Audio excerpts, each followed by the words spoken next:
कपड़ा और परिधान उद्योग भारत के लिए महत्वपूर्ण है। यह भारत में विकसित होने वाले शुरुआती उद्योगों में से एक है और नीति आयोग रिपोर्ट के अनुसार यह क्षेत्र लगभग 10 करोड़ लोगों को रोजगार देता है। भारत वैश्विक स्तर पर दूसरा सबसे बड़ा कपड़ा निर्माता है। 2018-19 में भारत के समग्र निर्यात में इसका योगदान 12% था। यह अर्थव्यवस्था के लिए इस क्षेत्र के महत्व को इंगित करता है। भारत का कपड़ा और परिधान उद्योग वैश्विक औद्योगिक व्यापार में 5% का योगदान देता है। हालांकि हम चीन से पीछे हैं, जिसमें वैश्विक कपड़ा और कपड़े व्यापार का 38 हिस्सा है।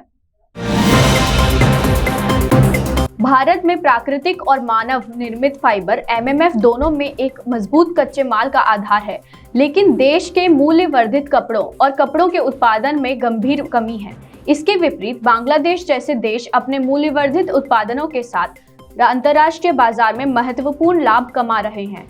यह भारत से सूती धागे का आयात कराते हैं और मूल्यवर्धित उत्पादन बनाता है और भारत की तुलना में कम कीमत पर निर्यात कराता है। इस आपूर्ति श्रृंखला की कमी भारत को महंगी पड़ती है और चीन, बांग्लादेश और वियतनाम जैसे प्रतिस्पर्धी देशों के खिलाफ देश हार रहा है।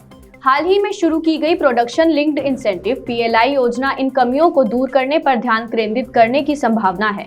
वर्तमान में एक नए कपड़े नीति को भी मसौदा तैयार किया जा रहा है। यह मुख्य रूप से निर्यात को बढ़ावा देने और रोजगार के अवसर पैदा करने पर ध्यान केंद्रित करेगा।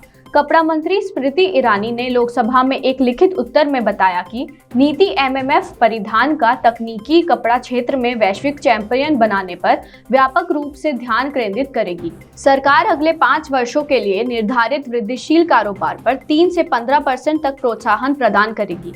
यह ब्राउनफील्ड निवेश के लिए 1 वर्ष की अवधि की अनुमति देगा। ग्रीनफील्ड निवेश के लिए यह 2 साल का होगा।